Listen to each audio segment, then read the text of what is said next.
Athlete Builder back at it, round two. Hashtag team Throckmorton. Again, something in the water. Shout out Dan Braun, who we got through Chipper Anderson. Something in the water over at Virginia Beach. Today we have Emily's better half, her husband Lee, former firefighter. Now, I'm not saying corporate world, but nothing, completely different kind of world. And also still works in a space where we're getting people better, not necessarily just saving lives when there's a fire or a catastrophe, but building people up and saving their lives that way. And I was telling Lee right before we started recording that I do like observing and witnessing the dynamic of different spouses or teammates and see how they interact. And I was telling him, I'm basically team no brakes, I'm team gas, and my wife is more team brakes, where she's like, hey, hold on a second here, pump the brakes and let's think about what we're doing so we don't end up in jail. So I was going to ask Lee right at the bat, between you and Emily, like which is which, who is who? Well, if I'm in the back half of the podcast, if that's how it works out, prepare to be extremely underwhelmed because Emily's a stud and she's got a glow about her when she's doing these things, which she does a little more regularly than I do. But as we talked about before, I'm usually the break person. The Mm-hmm. way it works out is she'll come up with an idea and I'll poo-poo it because that's what I do. She'll ignore me. She'll do it anyway, and then she'll be wildly successful. So that's how it's worked out. So I don't poo-poo nearly as much as I used to because she has proved me wrong every single time, Dang. and it's just easier just to be supportive and roll with it, so I don't have to eat crow every day. She was jumping on you, jumping your shit at the end of the last episode. In that we have these rapid fire questions at the end where it takes like each question is like 10 seconds. And I asked her what's her favorite lift, and she goes Bulgarian split squat. And I was like, okay, all right. And she goes, well, we need to ask my husband what he was lifting the other day because I was doing the 70s, and he was doing a lot less. So you need to jump I all over him. I have she is 100% correct, and I am okay with that. I am okay with where her and I lift about the same amount of weight. She runs farther than I do. She runs faster than I do. So basically, I just carry her handbag around and help out with our son. That's essentially my role in the relationship nowadays. Well, whatever. I don't want to sit there and pass judgment. Like whatever system works, right? Yes, so So far so good. if that's the way it's going to be, that's the way it's going to be. What was great about when Dan mentioned you guys? Because I look over the guests that we have, the topics we go into. We have a lot of strength and conditioning coaches. We have football coaches. We have players. We said, pro MLB. We've had pro football players. You name it, doctors, a lot of special forces, Navy SEALs. And I hadn't had any coaches dealing with adaptive athletes, and I hadn't had any coaches on that deal with, tactical, which is a different kind of athlete, right? So here I come across a husband-wife duo with two different components that we haven't had yet. So I was like, great, perfect. Let's learn some new tricks. And I was real excited to book you guys together. So my first question, which is kind of unusual, I haven't asked this one to most people, in dealing with your tactical athletes, and I say this question to all my athletes when they come in for the first time, what is your why? Why are you working with tactical athletes? Like, who cares? Why is that important to you? Well, mainly because I was a tactical athlete for 30 years, Okay. and I've always been fascinated by high performance individuals in high stress situations to where the outcome is different than sport. Mm-hmm. And I've always been fascinated that also living in Virginia Beach, there's a heavy military footprint, certainly a large special operations footprint. So I'm around these individuals regularly. They're neighbors, and it's interesting. It's always been interesting to me to see the physicality and the mindset of people in the tactical space. And I've just been around it for so long. It's always fascinated. It's what I continue to study even in retirement. And working with the company that I work for now allows me to stay in that space, stay current, stay competent, and enjoy myself, and still remain somewhat attached to the tactical community still. Beautiful. So the work in which you spend your time also intertwines with your personal identity. In that, hey, I was a firefighter for a while, right? So it speaks to me. And if I would have done these things before, it probably would have helped me out. And I want to continue to pass that on legacy. I don't want to put words in your mouth, but that's what it sounds like to me. That's what I'm reading is that, hey, I worked in that world. I want to still impact that world, and maybe with a legacy or getting people better or safer or just improving them in how they go about things. And I would have enjoyed having a lot of the information that I have now, 30 years ago. It would have definitely helped me. It would have made my road a little easier and it would have probably made me a more productive member of the community when I was in. But it's great now that I get to provide those that are coming behind me to be better. Yeah, yes, yes, agreed. I do like the parallels, and people, I make this pitch to people because my background is finance and investments, 15 years, JP Morgan, hedge fund, trader, banking, et cetera. Then got some certifications, wrote a business plan, took classes, then got in the health and wellness world. And I'll say, if I'm looking at Lee or myself or a banker or a tactical athlete or someone that's a firefighter or a dad bod, mom bod, average Joe, there's still your mindset of moving forward, handling adversity, your identity, your core values. But then there's still the knowledge. How do I do these things? How do I move a barbell? How do I move a barbell if I'm an adaptive athlete? How do I move a barbell if I'm just regular Joe? But then there's still also what comes out of your mouth, your teammates. How do you work with people? And you can move the needle in all three areas and get those people better. And then training, nutrition, recovery are the things for your body.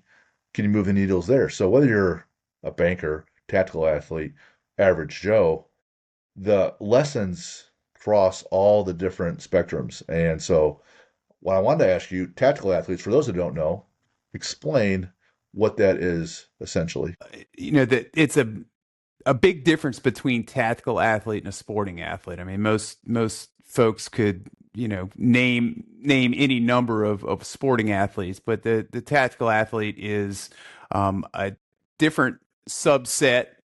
The the needs of the tactical athlete are the same as the sporting athlete, but the environment, the purpose of performance, the success metrics, the stress types, the training goals are going to be different. There, and I can be more specific on that. Is purpose of performance for a tactical athlete is going to be save your life, your colleague's life, or the life of a civilian that you've been in charge to take care of. The environment is not going to be a stadium. It's not going to be an arena. It's going to be any number of places, infinite. All right, Very, any very, place very, that something can happen, right? And the metrics can be life and death, and that's the big difference. The outcome has the potential to be life and death, not winning or losing a game. So the stakes are high. The stakes are high. Another big difference is going to be there's no off season and there's no 4 years you've made your millions of dollars and you've moved on to retirement. It is an ongoing season, 24 hours a day, 7 days a week for 30 years. So a lot of big differences to sporting athlete versus the tactical athlete, and those that is not an exhaustive list. There's a handful of other nuances between the two that that people delve into regularly. I like the stadium component there. You can play at home or you play away. So you're at home half the time and away half the time. Their away games are all brand new places you're not that familiar with. But if you're a police officer, every day is a home away game, where it's all different. In addition, like the big game, like Ohio State's playing Michigan. So at this recording, Ohio State's getting ready to play Michigan here in a few days. It's building up. You got game plans. You get on the bus or you get on the plane. You get there. There's your team meal. Everything's very structured, organized, and it comes to a climax. Police officer, you could be driving along in the middle of the night. Everything's fine. Nothing's been going on for hours. You're on a 10-hour shift. You're 8 hours in, 2 hours to go, and then bam, crisis. So you go from zero to 100% adrenaline in an instant, potentially as a police officer, whereas it's more gradual with the athletes. They know what's coming next to some degree, right? The others, the tacticals, do not, and they have to be able to employ that supple leopard concept, which isn't really that true for adults, especially older ones, where you've been sitting, getting stiff with gear on, and then you have to go be physical immediately in stress. So break down a couple of those components on the mindset and also the physicality of training them. What's different? What's different about that, and how you train them and work with them? Working with the tactical athletes Yes, versus sir. Yep. Yeah. Yes, yeah, sir. you want to make sure that they understand what their goal is, whatever that may be. If they're in the military, their X is going to be, you know, depending on what it is, what their job is within the military. Police officers are going to have something different. Firefighters are going to have something different, and you're going to have to find out where they are. Where are we starting? Where are we starting from? What do they need? You know, where do they need to go from where they're starting? The differences being, military. Maybe you're looking at a long ruck to a target, high intensity to the target. Then you're going to have to move back. I'm not sure if that's tactically accurate in 2025 anymore, but in some capacities it may be. Police officers, they're sedentary for most of the time, statistically, and then we've got periods of high intensity work going on, whether they're chasing a perpetrator, they're apprehending firefighters, 24-hour shifts. They're 3 in the morning, they're popping out of bed. Within 3-4 minutes, they're at the second floor of a structural fire, pulling hose. And the big difference in this compared to uh, athletes are it's going to be the generalization of the needs. Their specialization versus generalization. So tactical athletes have to be generalists. There has to be a wide variety of adaptations that are required in the tactical community versus a NFL running back that is, very, very, very specialized, or, even more receiver or kicker. Um, Very predictable environment versus unpredictable environment, and very specific adaptations versus very, very general adaptations with the tactical community. In So the depending on where a person starts, if they come into the tactical community as a specialist, then they're going to have to kind of whatever end they're on. And usually I see them at one end of either an endurance athlete, sedentary, or strength athlete. Those are usually that's usually somewhere on that continuum. And you just got to find them more to the middle of that continuum somewhere. So they got a good breadth and depth of everything, since tactical space is going to require that from them. Sure, sure. In general, there's going to be a need for GPP, general physical preparedness. They got to be in shape to be able to handle their lifestyle. You got to have some ability to sprint it sometimes, right? Like you said, up the ladder or to a location. You have to be able to, their core to extremities, their core and their back has to be able to withstand their load, and oftentimes another load carrying things. They have to be powerful, right? Not just raw strength. There's the strength of carrying people and carrying things, carrying items, but then sometimes there's power because you could be, fighting, and so you got to be exerting power and force explosively against other folks. So it sounds like a generalist CrossFitter that does a lot of things pretty good, nothing awesome, is a good baseline starting point. Would you say that's a good approach or not so much? It is, and it depends on, again, certain disciplines are going to require certain adaptations. But I like the tactical battery approach. That was, and I've tried to find out who coined that, because I stumbled across it on ChatGPT, and ChatGPT can't tell me who came up with that term.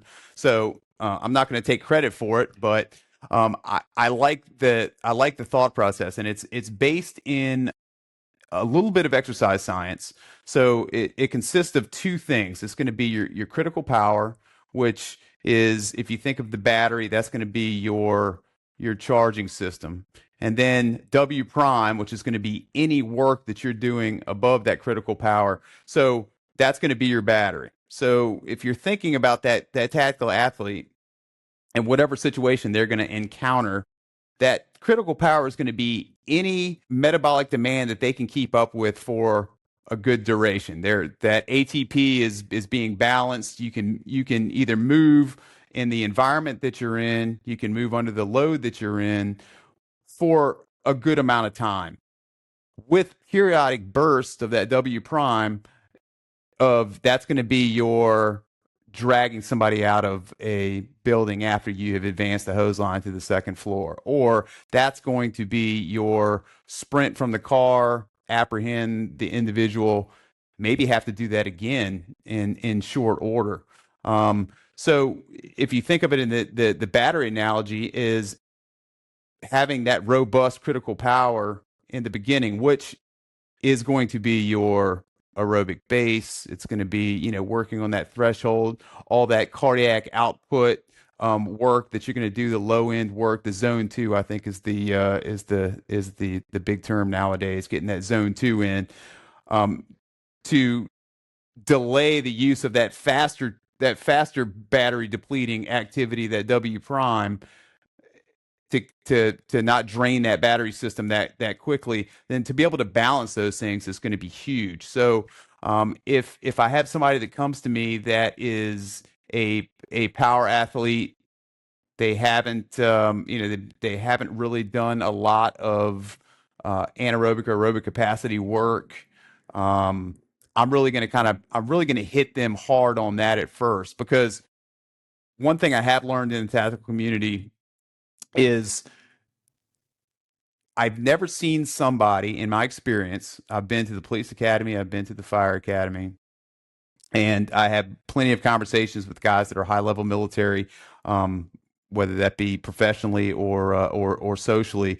And majority of people do not quit because something was too heavy at any given point. I've gotten to a point where something in the mission or the call for service is just absolutely too heavy and I can't move it. So what I do notice is people in those environments either are less optimal in the mission, or they quit the academy, or they quit the selection process because they either can't breathe, they've been over whatever the cardiovascular demands have overwhelmed their cardiovascular system, or a muscular endurance issue to where they just can't sustain a repeated effort over amount of time. And that's a big difference in the tactical space of what you're asked to do. You were asked to do a multitude of high intensity efforts balanced by low bouts of low intensity to recharge, and then repeat that effort over and over again. And it depends on what discipline you're in, how often that's going to be. So kind of like blackjack, where you're betting on, you're doubling down on a dealer's 4, 5, or 6. It might not win all the time, but when I'm taking an athlete, I'm going to put as much money as I can on doubling down on that high anaerobic ceiling and that wide aerobic base to keep them breathing and keep them that muscular endurance going, instead of overdoing the strength component, which I do see a lot. And that's a hot take for some folks, because everybody wants to look good in the bathing suit, and everybody wants to have the big muscles, and that's great. But operationally, those are the folks that I see struggling the most when those high intensity efforts come in repeatedly, or the mission or the call for service is extremely long.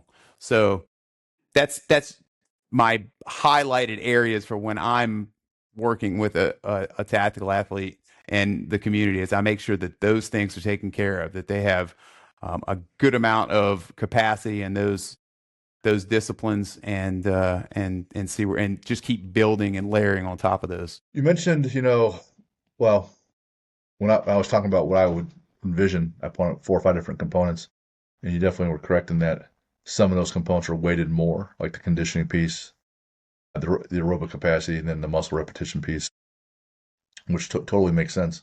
Really, you were a firefighter for 30 years. What do you miss about it? Um, I'll be honest with you. I started. It's been. Let's see. I'm on year 3 of being retired, and it's funny because I went and hiked Half Dome. I don't know if you've ever been to Yosemite and been in Half Dome. In Um, 23, I was. okay, so we did the John Muir Trail. So that was about 9 miles straight up, and then you get to Half Dome and you do the cables. Well, um, there was a young man that was on the cables that just locked up. And for those that have been there, it's a 400 meters straight up. Um, you're locked in. If you don't have a harness, you're just holding on to cables, walking yourself up there. It pretty pretty dicey in some places. Well, this young man just did not want to move. And as you know, there's one way up and one way down on Half Dome. So um, mainly because we didn't want to sit there all day, we got a harness. Me and there were a couple buddies. I had a naval aviator with me, and I had another firefighter, and we pretty much climbed up there, got him harnessed up, talked him through it, and helped bring him back down, so we could kind of keep the traffic moving and all the people that were up there holding on to those cables. And the reason I'm bringing this up is that it had been that long since I had been involved in any situation that was, Risky? kind of got the adrenaline going. Yeah. Yes, there were some components to it. There was a little bit of chaos. We were organizing it. I missed that, and that's the big thing that I miss from being in the fire services is having that, being dropped in the middle of those chaotic situations that shouldn't be chaotic for us. They're not, but we're just there to kind of organize that and get everything moving in the right direction again. And I do miss that part. I didn't think I would, but 3 years removed from being in that environment, I kind of got a kick out of doing that again, and that surprised me, to be honest with you. Gotcha. I don't know what the laws are like out in Virginia. In Indiana, if you join and you go through the police academy, the fire academy, you got to meet these PT tests and standards. And then once you're in, you're in. And there's no retesting. So I don't know if that's the same out in Virginia or not, but I got to wonder, without the accountability, how effective, even if you have the knowledge on how to train the tactical athlete, if the tactical employee is not willing and there's no stick. There's a carrot to do better, but if there's no stick, how do you keep moving people forward? And then in the second follow-up question, why the hell isn't there a stick? Yes, you're bringing up very good questions, and these are things that I would bang my head against the wall regularly when I was active. I did what I could from my standpoint. I helped stand up a fitness committee with our department that did some great things. And I, as an officer, had some control over the station life. So I wanted a physical culture to be present in the station.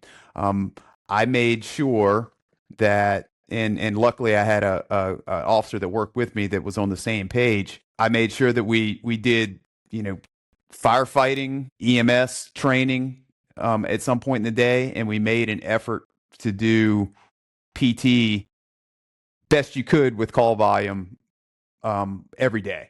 It was just, at 2 o'clock, we're doing PT. At 10 o'clock, we're doing some sort of in-house training, assuming nothing else is going on. And I think that if you can get buy-in culturally from the officers in individual stations, I think the rest of it takes care of itself. I empathize with chief officers that have a large plate and they're being pulled in all directions. And it's difficult for them to have to, you know, the physicality part of it, it's difficult for them to have to really kind of put with all the other things going on. We got to man the trucks. We have to fund, equipment. We have to, make sure that we're training for calls for service, all that good stuff. I understand, I empathize. I really think that it should be a higher priority for some places. Now, it's city dependent. The city that I live in, Virginia Beach, is extremely competent, extremely well funded. They've got some really smart people that work hard to train up the firefighters before they get to the house, and then um, give them access to information and help when they get out to the street. So there are places to where it is a very high priority. There are places where it's zero priority, and I think that has a lot to do with the paradigm of the person that's in charge. If they don't come from a physical culture, man, if I, you can imagine they're saying, I did it without working out, or I worked out at home, or I did whatever, and I've made it for 30 years, and now I'm the chief, so I don't feel that it's necessary for. But we're becoming more sophisticated as a community, and I think that across the board, military, police, fire, government agencies are all becoming very sophisticated. And again, to plug the company that I work for, O2X and companies like them are helping be subject matter experts to the departments to provide them with SMEs to kind of help out, for those that don't have the ability or the want to do the legwork. Because a lot of departments will put the guy that looks the best in the t-shirt in charge of the physical training, and that's not that the outcome on that isn't always the best. So, but it's coming. It's much better than it was when I first came in, and I think in another 20 years it'll be exponentially better than it is now. What I love about that answer is that several episodes ago, I'll never remember who it was a female uh, guest I had on. I asked her for a quote, and her quote was, be the change that you want to see in the world. So it's so easy for me to sit here and say, "Hey man, how come you firefighters are all just lazy fat shits?" And generalize and point fingers versus saying, "Hey man, how about I help you guys?" So when you are living, walking the walk and talking the talk at the same time, and you are being the change that you want to see in the world, well, everybody typically, not everybody, most rather just follow. No one wants to lead. No one wants to fight against the inertia. No one wants to do the hard things all the time. But if you get the people to that mindset, let's do hard things a little bit, just a little bit more. Let's do some hard things a little bit more, and then that becomes your new standard, and then you continue to elevate it. That ends up going a long way. We just had Sam Briggs on, and she's a firefighter, and she's a pretty well named CrossFit athlete. But she's like, yeah, I love being a firefighter, and I love that when I'm at the house, I can help lead by example and get people to, hey, come work out with me, come work out with me. And I asked her this question. I'll ask you, of the TV shows, the 911s and the backdrafts, are there any shows or movies you're like, yep, I love that. It's not right. It's not. It's Hollywood, or this is pretty accurate. But of those shows or movies, is there one you're like, I love that one, right? Golfers typically love Caddyshack or Tin Cup. But as a firefighter, is there a show or movie that you're like, yep, I love it? Not the movies. The movies are a little spectacular. Well, all of them are a little spectacular. The TV show Rescue Me Okay. from early 2000s with Dennis Leary was spectacular in its display of station life. I thought it was very, very, very accurate.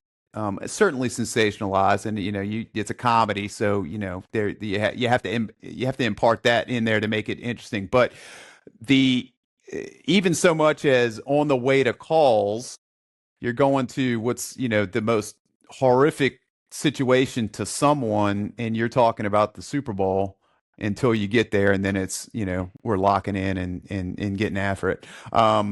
And when they would when they would show fires, they wouldn't it wouldn't be clear as a bell where you can see everybody and it's like the room's as clear as you and I right now because that's the most inaccurate part. So entertainment in firefighter entertainment is difficult because to be true, you wouldn't be able to see anything, and you can't have that in a movie or a TV show. So if you want now, Rescue Me gets a little grandiose at times and gets a little exaggerated, to say the least. But it's probably the best representation of the fire service that I can recall. That's the one that you like. I like Dennis Leary, and he's an older guy now because I'm an older guy, and he's one of those angry comics, Right. where he's just like the Bill Burr currently, where he's pissed off, but he's funny. So I always liked having like watching whatever he was involved in. A fire Uh, station is full of angry, funny guys. okay, all That right, is the epitome. That's the epitome of a fire station. Fifty cool. percent of them are angry, funny guys. Well, when I remember taking my high school girlfriend to go see Backdraft. And I was like, oh man, look at that. That's cool. They're fighting these fires. And, Sam Briggs is making fun of it. She's like, yeah, they're running into the fire with no mask on. Like, come on. Or they're putting on for a second, then taking it off and looking around. Like, come on. I'm But it like, was yeah, a great. It's a great recruiting. It's sure. like Top Gun. How many naval aviators Saw got in Top because Gun. of Top Gun? Sure.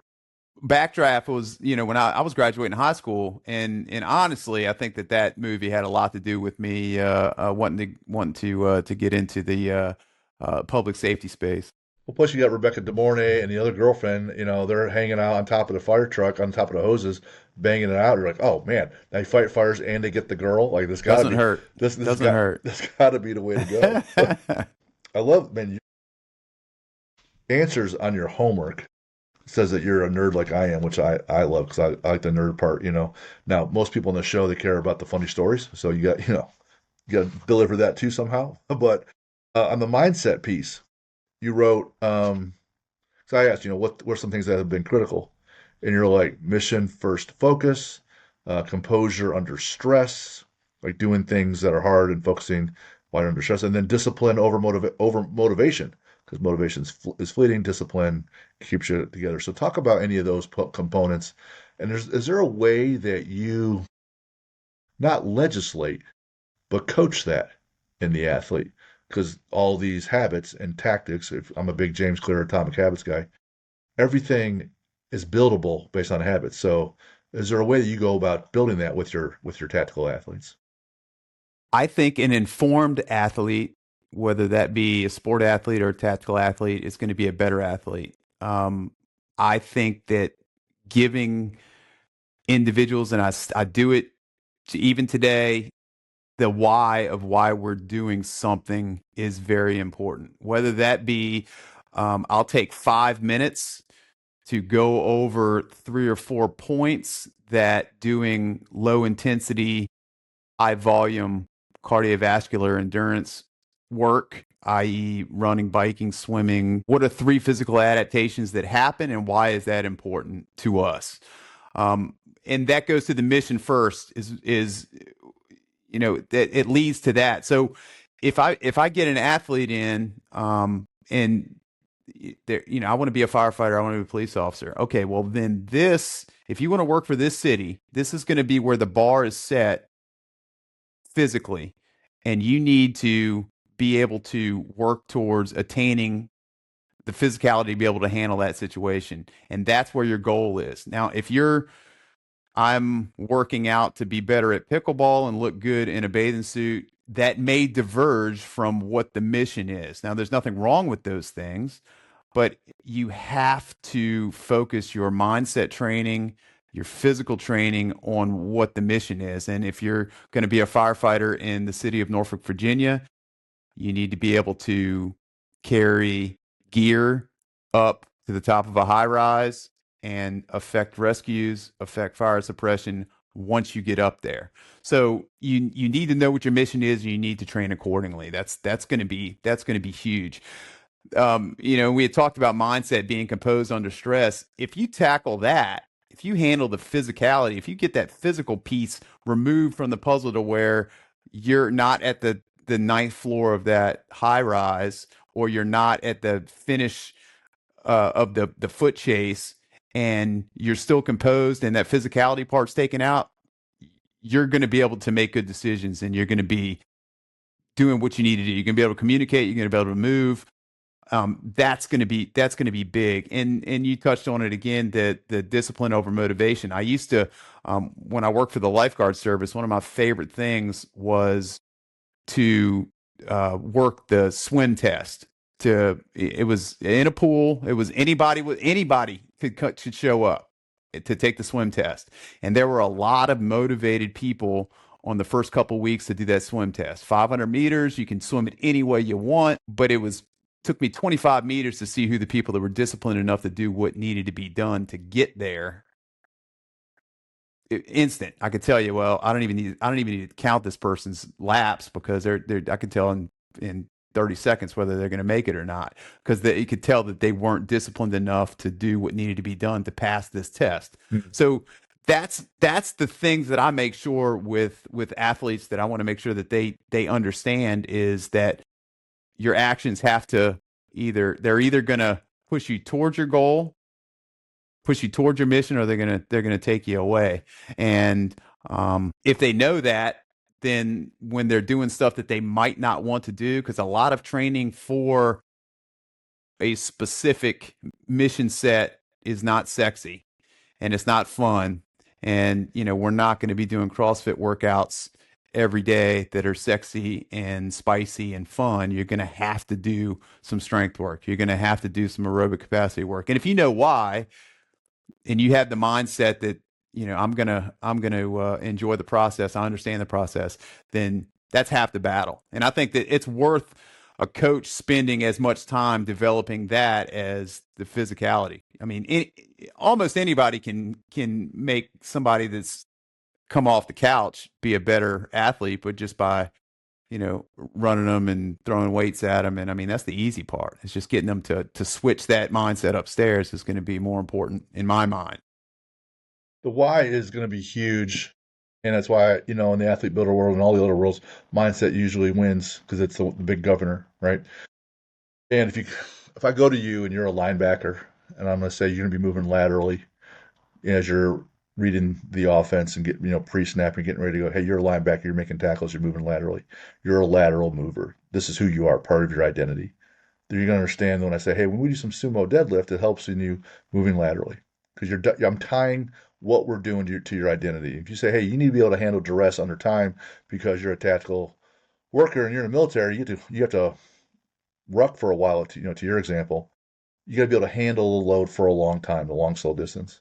If I say you're a Republican or Democrat, you're going to say, well, I vote this way because of this. So I'm going to tie what we're doing to being Republican or Democrat, whatever you are, Christian, non-believer, whatever. If you can tie it to their identity, the why, then what they're doing speaks to them. And they're like, well, it's about me. I'm getting me better, right? About what I'm about to do. So then you're like, hey, just do because I said so. Sometimes I do with my kids when they're younger. Hey, just do because I said so.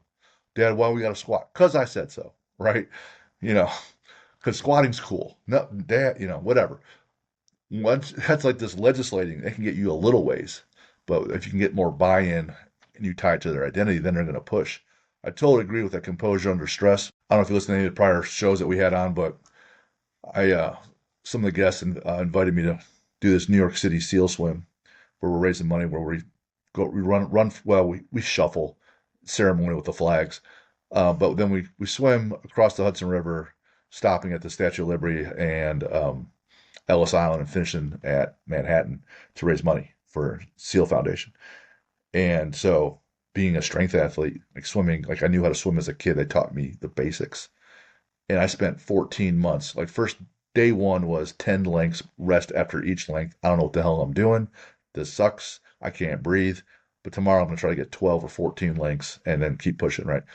So 14 months later, I can do the physical requirements, but the composure under stress, like my test was in a pool. It was controlled, climate controlled. You get in the Hudson River, there's the current, there's the chop, which I wasn't prepared for. There's the crowd of people, which I was moderately prepared for. People don't rise, in my opinion. I tell them, you're not going to rise to the occasion, that you're going to be able to perform at a certain level and then you're not going to elevate. If you do, if you won't be for long past that level, you're going to default to your level of training. And that day, the current was unseasonably strong. And after two of the three legs of swimming, the directors and the port authority they called it and said, "Hey man, people's lives are at risk. We're stopping this piece. We'll boat you over to Manhattan. You guys can run the rest of the way and finish the day." Long story short, awesome day. Raised a ton of money, outstanding experience. But the stress was real, and it breaks you down, right? Even if you're physically capable, the mental and physical stress. Talk about when people say, "Hey, man, you default to your level of training or you rise to the occasion." What have you found to be accurate? Oh, 100%. And I had to. There were aspects of my job, especially in a leadership position, to where I had to really work hard to certainly make sure I had enough on my plate as an engine officer. The first person to show up to a fire scene. I had enough on my plate without having to worry about, am I going to be able to physically do what needs to be done. There was enough stressors there for me to be task saturated without having to think about that. So um, I'm a firm believer, because we were tested regularly, and it wasn't like somebody from the general population. And I don't mean this to be, I don't mean to talk down to anybody, but um, you know uh, an accountant talking about this when maybe something will happen in their life that they're going to have to find themselves in a life or death situation, maybe.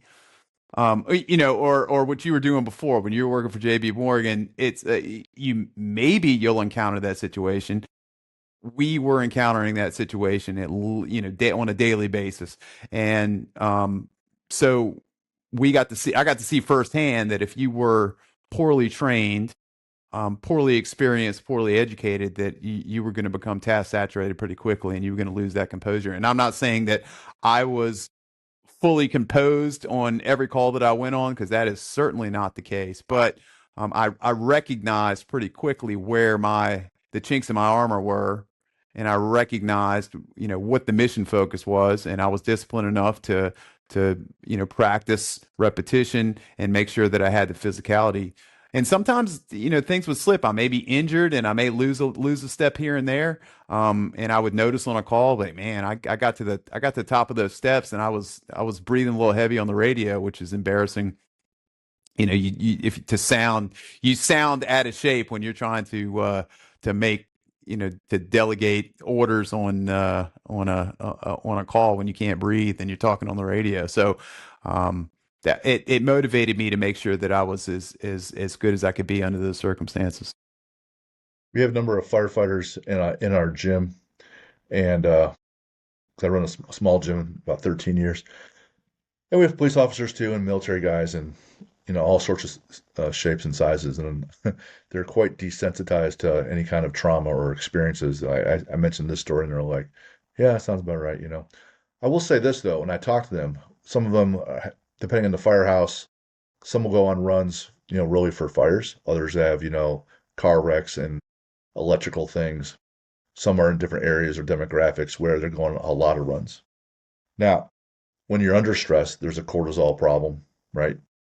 Which then leads to weight gain, can't calm down. Or if you're just going on you have interrupted sleep, like to a T. Like we're over 100 plus episodes deep. Every person I bring on here and ask them about recovery, they're like, sleep's number one. Yeah, I fucking know that, right? Yeah, sleep's number one. However, you have six runs from 10p to 8a, right? Your sleep is crap, and it takes at least a whole day to recover, and that's assuming that the runs are kind of benign. Like you go because someone smelled gas in their house and the fire department shows up. Yeah, you're still going on a run. Let alone you throw in a stressful one, baby dies, something right, something like that. Talk about tactics for improving sleep and recovery, because that's where you improve. That's where your brain heals, right? That's where your muscles get stronger, not from the training, but the actual recovery, and how they're all under duress because they're living that lifestyle.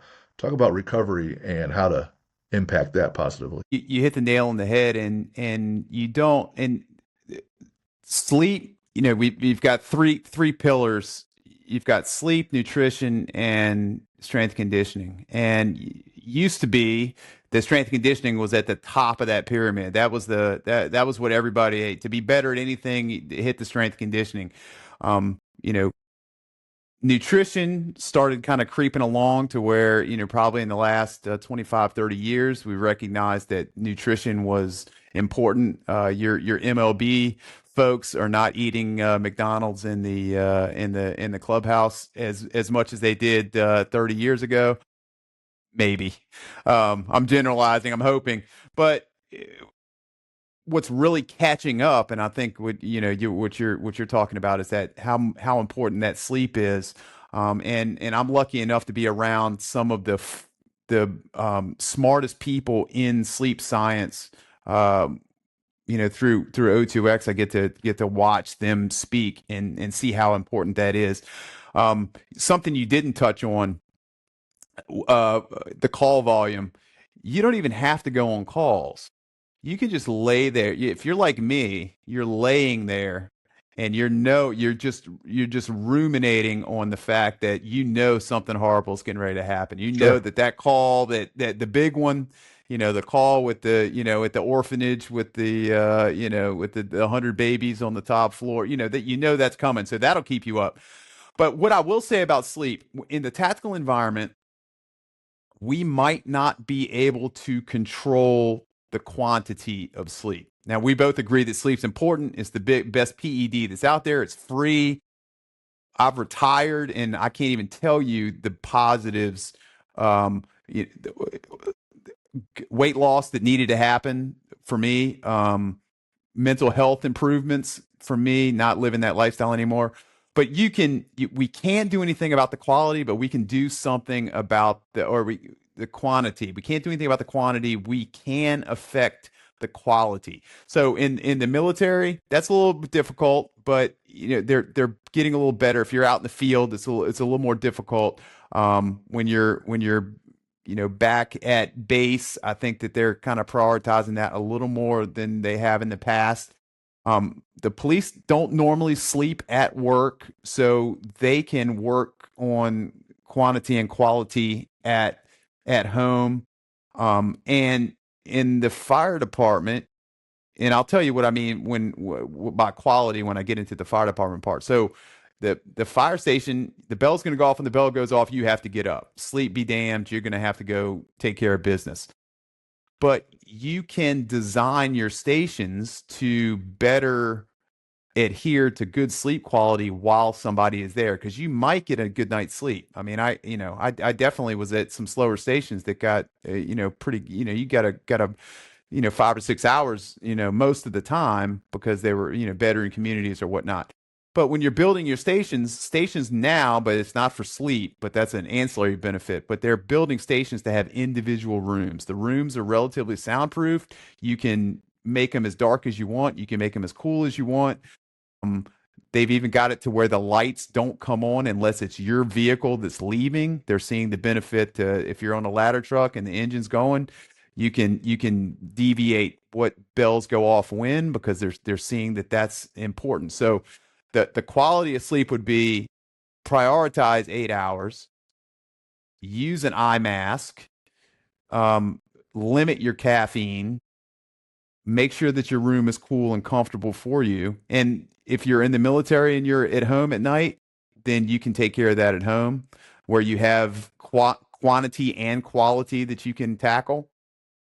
If you're in the police department, shifts, it's difficult when you work midnights because you come home but you have to fight to find a dark, cold place for you to sleep and prioritize that sleep, because it's going to be important down the road. And when you're at the station, if you're in a bunk room that's communal and open, you need to make that a bunk room when it's time to sleep. 9 o'clock, let's just say I'm making a number up depending on what you're saying. 9 o'clock is time for bed. It's no longer a place to hang out, chit chat, and play ping pong. It is time to go to sleep. And if somebody needs a CPAP, get them a CPAP.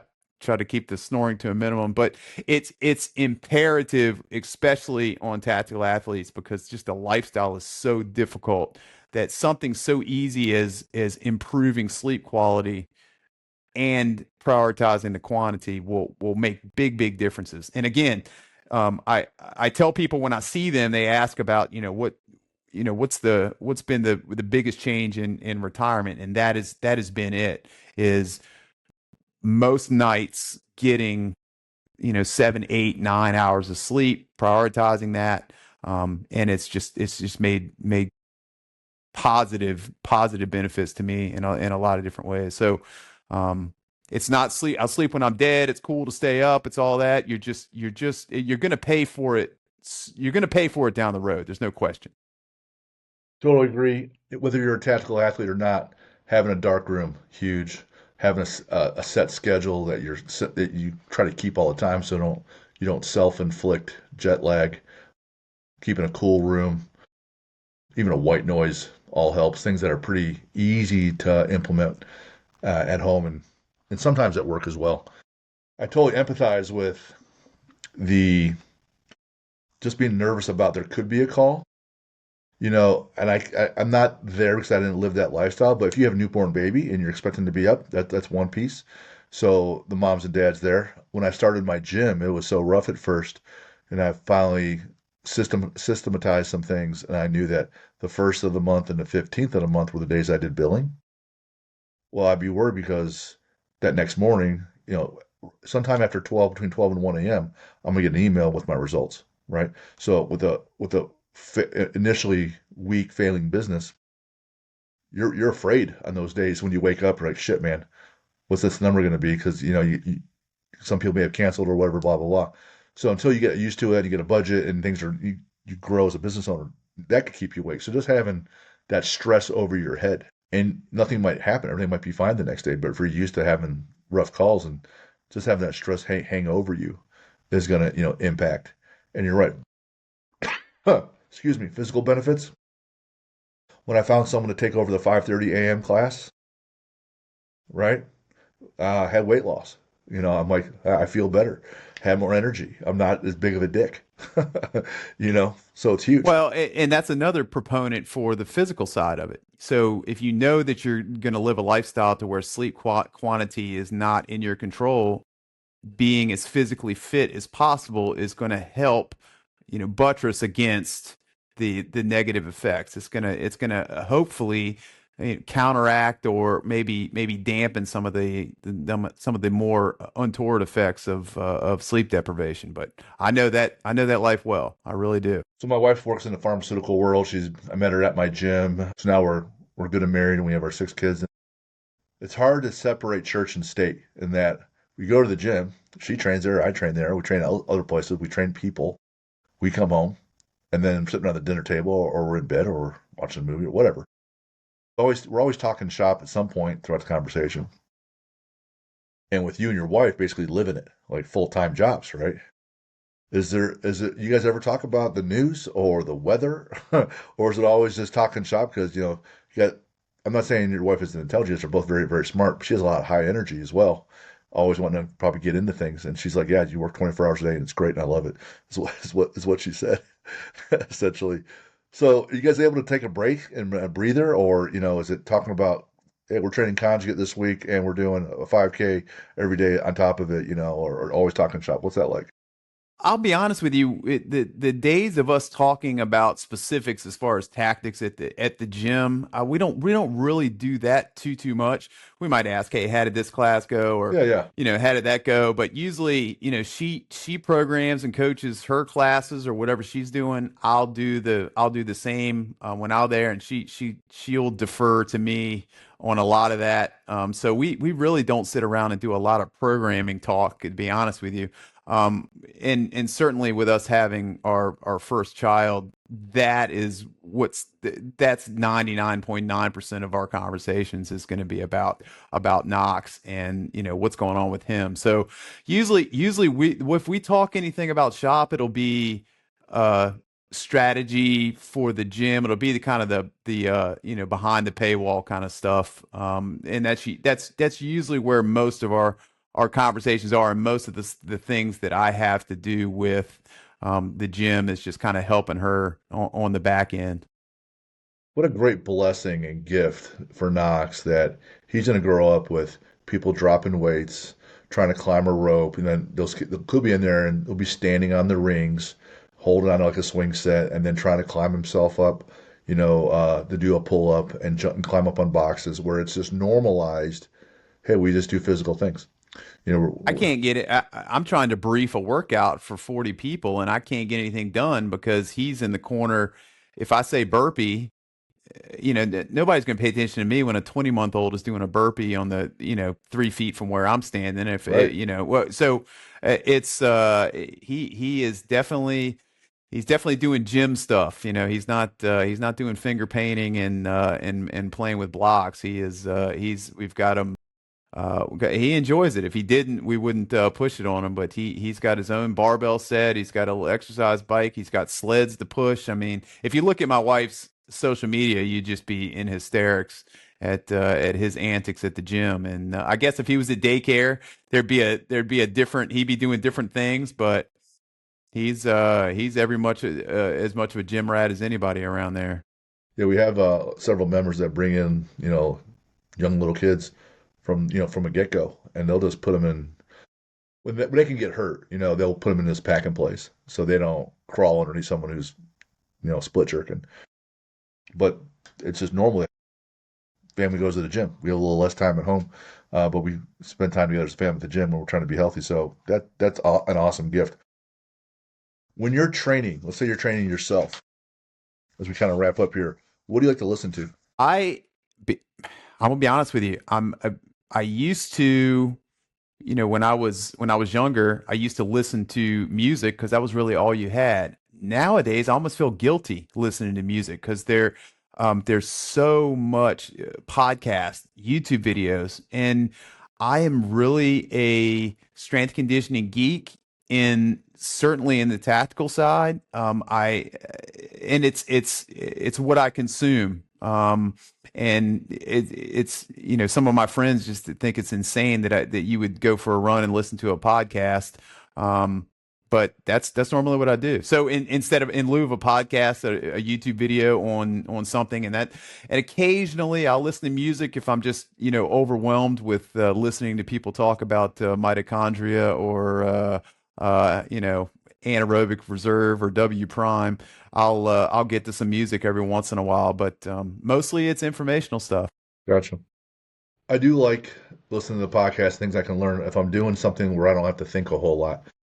So if I'm jogging or I'm running a trail run, well, if I'm running a trail run, I really want to be in nature, so I probably don't listen to anything. But if I'm on the road, I haven't done this where I'm swimming in a pool because swimming in a pool is unbelievably boring, right? But so I will listen to something where I can learn something. If I have to think, like I'm concentrating on maxing out or I'm doing anything kind of technical, I don't want to be thinking about one thing and then over here, my other part of my brain thinking about doing something physical. If it's easier, or maybe we're at the end where it's accessories and I'm just kind of just pushing through. A lot of times I'll listen to something like motivational montage, or if I'm just kind of just chilling along, I want to be in my own head. I'll just put on either nothing or maybe some country music that doesn't really bother me.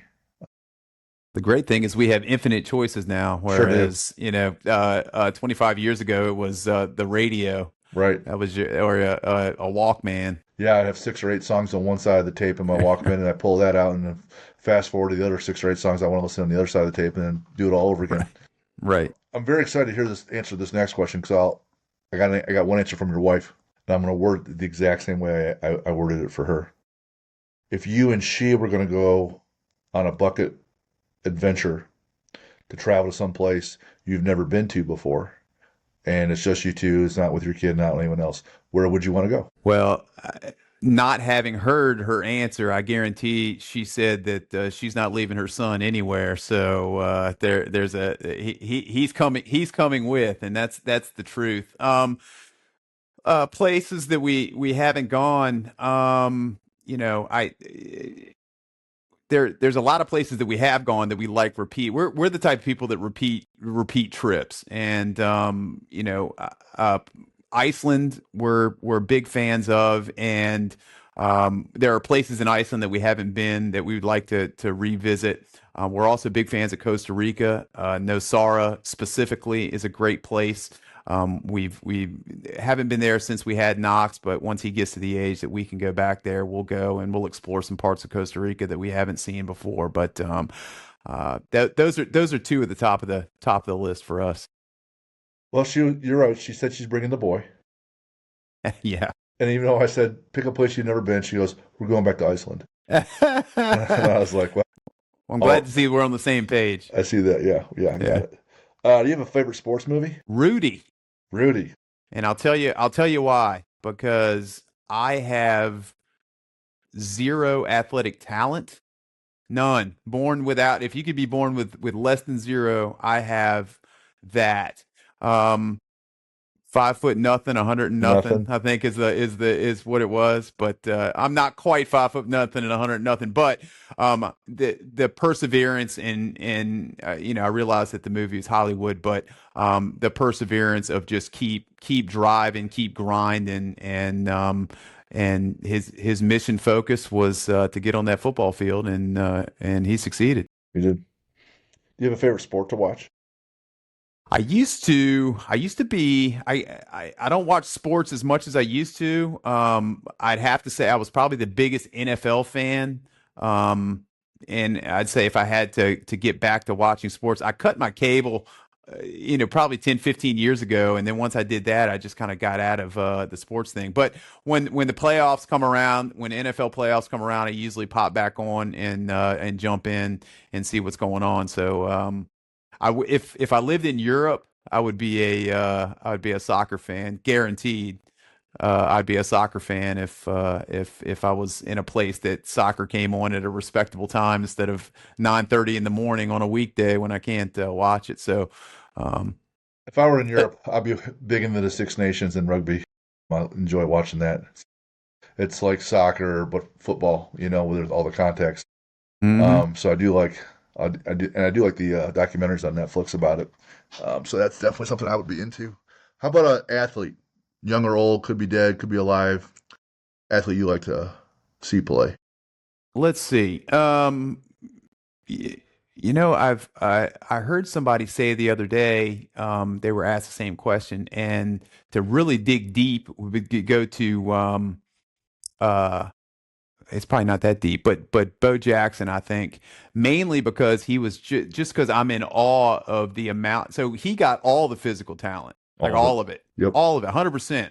So I'm at zero, and Bo Jackson is at 100. So I'm fascinated by Bo Jackson's exploit, and it breaks my heart when I see documentaries on him, and to think that he could have done so much more had he not been injured like he was. But amazing athlete. In addition, you know, he wasn't lazy. You know, he has all this talent and then worked. You know, so you know, bang, just watching that.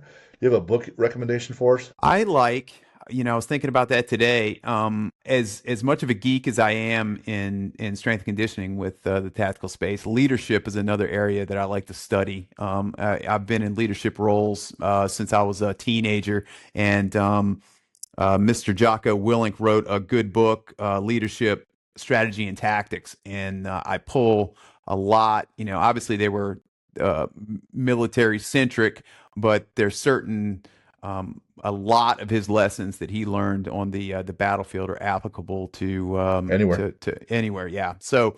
That's going to be my book recommendation for. And you brought up Supple Leopard too earlier. I heard you bring that up, Mister uh, um, How we start it? Mr. Starrett's book is definitely a Bible for coaches to use on mobility. So that's another one.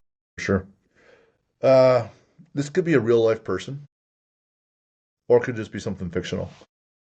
You got a hero or superhero for us? Yeah, I'm gonna go. I'm gonna go with you know, we're gonna go back to the comics, and I'll have a good reason for it. So Batman, and mainly because Batman is has no superpowers. He's just rich and driven and disciplined, and he likes to grind and he likes to work, and um, I admire that. You know, he just He's not stupid either. He uses his brain and his physical ability. exactly, and I mean, you know, he built himself up, Yeah. mission oriented, disciplined, That's right. composed under stress. Yep. So yeah, like him. How about a villain? Well, if it's Batman, then it's got to be Joker. And to be honest with you, the Joker is more of a favorite supervillain for me, more because the opportunity that is given actors to do great interpretations on film of that character.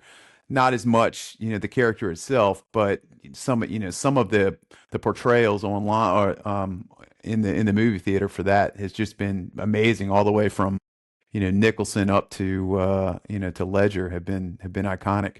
Yep. I do love that component.